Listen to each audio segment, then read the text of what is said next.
বউ হারালে ১০০টা বউ পাওয়া যায়, কিন্তু মা হারালে আর মা পাওয়া যাবে না। কথাটা কতটুকু সত্যি? আসসালামু আলাইকুম, আমি রোকসানা পারভেজ আপনাদের সামনে নিয়ে আসলাম এটিপি ব্লগ থেকে নতুন একটা ব্লগ ভিডিও। চলুন রান্না করতে করতে কথা বলা যাক। আসলে আমরা অধিকাংশ এই কথাগুলো গ্রামে এবং শহরে প্রত্যেক জায়গায় আমরা এই কথাটা শুনি এবং শুনতে পাওয়া যায়। আপনি কেন ভুলে যান যে আপনার স্ত্রীও আপনার সন্তানের মা? সুতরাং প্রত্যেক স্ত্রীর ভিতরে একজন করে মা লুকিয়ে থাকে। বেশিরভাগ মানুষই দুজনের মধ্যে কম্পেয়ার করে। মা হচ্ছে আপনার কলিজা আর স্ত্রী হচ্ছে আপনার হৃদয়। এবার ভেবে বলুন তো, কলিজা এবং হৃদয় মধ্যে কোনটি?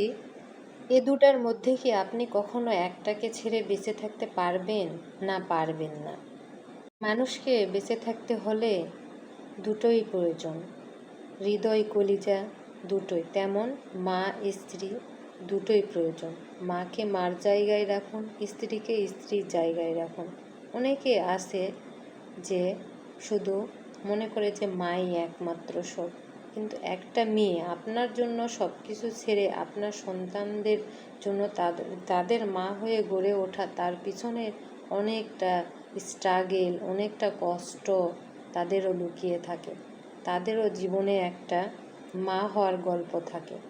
সে যদি শুরু থেকেই এই মা ও স্ত্রীর মধ্যে পার্থক্যটা দেখে, তাহলে আপনার সন্তানরা কী ভাববে, কী বুঝবে, আপনার থেকে কী শিখবে বলুন তো একবার।